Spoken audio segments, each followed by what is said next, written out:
Bismillahirrahmanirrahim. Assalamualaikum warahmatullahi wabarakatuh. Hadir di sini Pak Gubernur, Pak Forkopimda yang mewakili rekan-rekan media sekalian. Hari ini adalah hari yang berbahagia sebagai warga Jawa Barat. Kita aparatur pemerintahan Jawa Barat telah melakukan apel siaga tanggap daruratan untuk menghadapi bencana, di mana kita ketahui sesuai dengan ramalan BMKG bahwa kemungkinan akan terjadi beberapa potensi bencana di wilayah Jawa Barat. Ini saya berterima kasih sekali Pak Gubernur, bukan hanya memberikan penguatan, tapi sepanjang dari tadi pagi itu ide-ide brilian beliau untuk melindungi masyarakat Jawa Barat ini luar biasa. Beberapa peralatan nanti beliau akan adakan, sampai yang terakhir tadi adalah ambulan.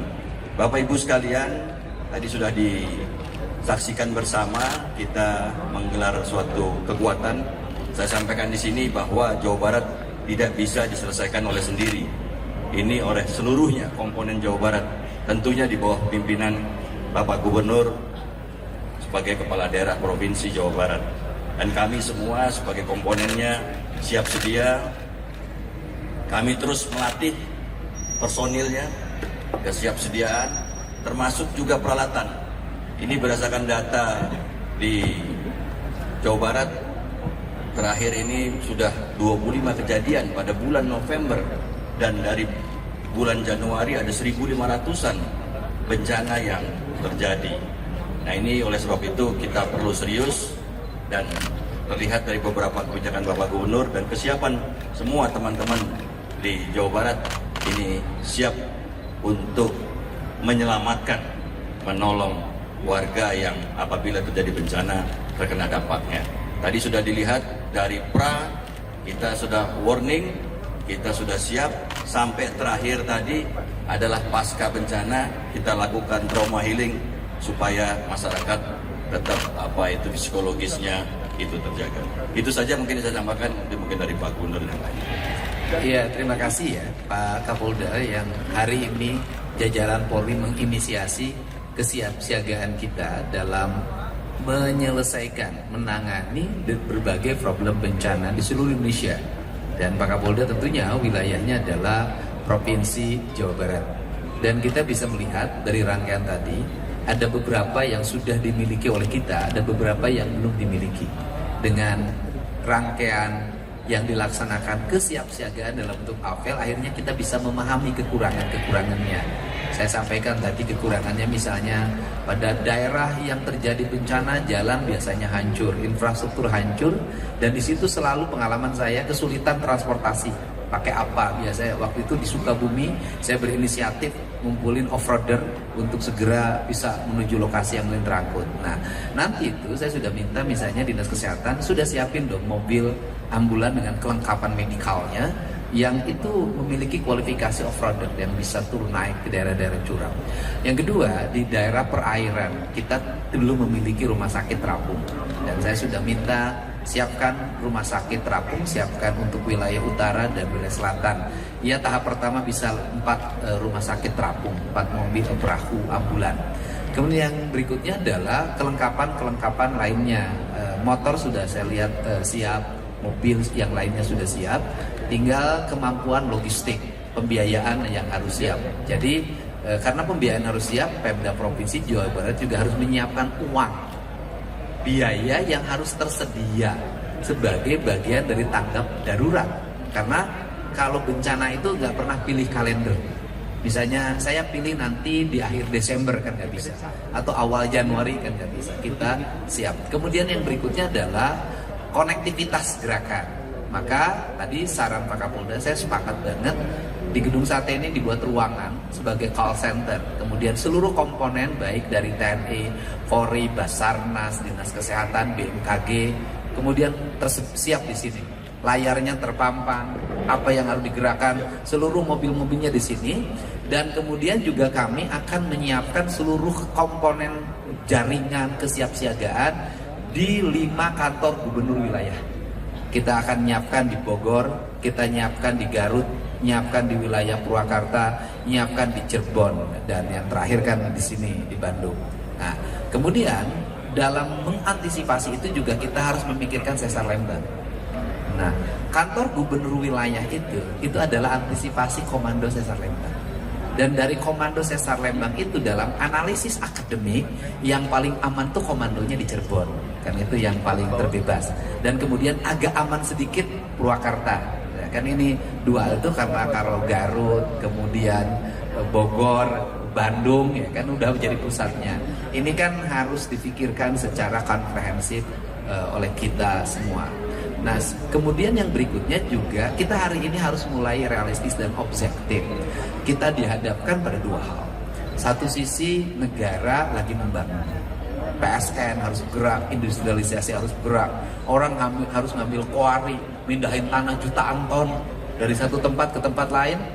Kemudian ngambil pasir dari satu tempat ke tempat lain, batu. Tetapi di sisi lain bahwa pengambilan itu harus dihitung. Ketika tanah digeser sekian juta ton, berpotensi nggak menimbulkan bencana besar?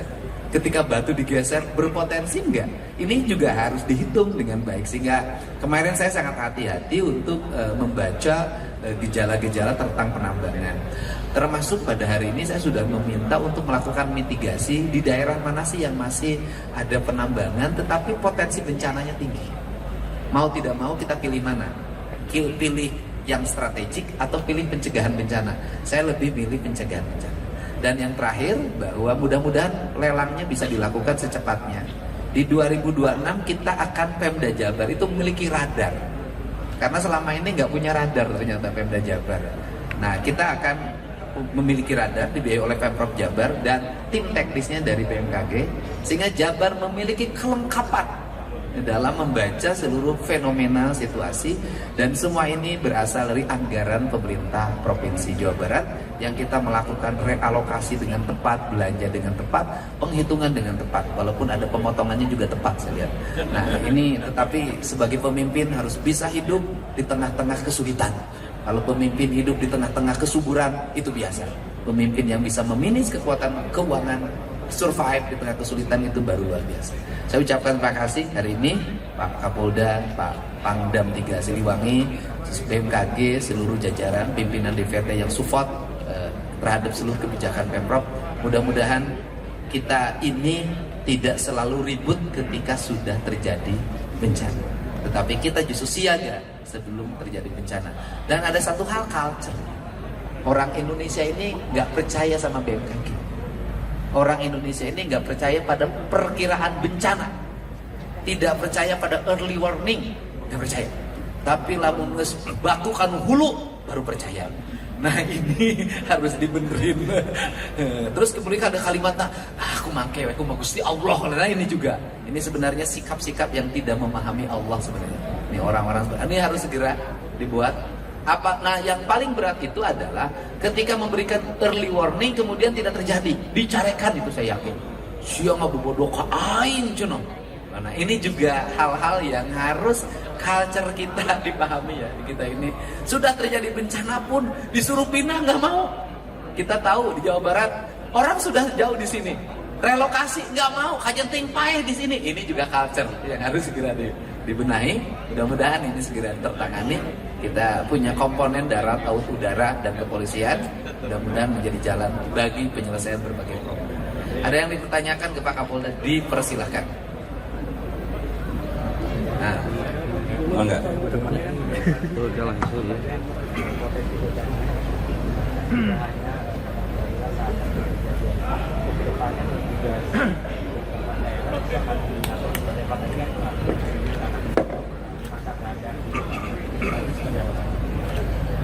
Terima kasih, saya langsung jawab saja ya. Tentunya secara teknologi kita punya BMKG tadi dengan diperkuat dengan apa itu radar baru segala macam, dan yang lain-lainnya Pak Gubernur telah memitigasi potensi yang akan menimbulkan bencana seperti tadi pertambangan dan segala macam itu sudah ditata. Kita lebih milih untuk penataan penyelamatan masyarakat daripada tadi yang Pak Gubernur sampaikan untuk pembangunan yang lainnya. Ya, jadi itu sudah kita lakukan untuk early warning. berdasarkan itu kita harus percaya apa yang disampaikan oleh BMKG dan semuanya yang kita lakukan mitigasi itu jadikan dasar kita untuk antisipasi bahaya. Tentunya pendirian posko ini tadi kami bicara, ini kita perlu koordinator dan sudah direspon oleh Pak Gubernur. Nanti dari provinsi yang menjadi koordinator, jadi ada satu core center, nanti beranggotakan kita semua yang terlibat di dalam penanggulangan bencana. Kalau hari ini kita menggelar 2.500 personil dari gabungan. Tadi rekan-rekan lihat sendiri, ya tidak hanya Polri, TNI, BPD, semuanya ikut semua, ya dari pemerintah provinsi dan relawan. Tadi kita libatkan relawan, begitu banyaknya relawan-relawan yang ikut, termasuk juga pramuka.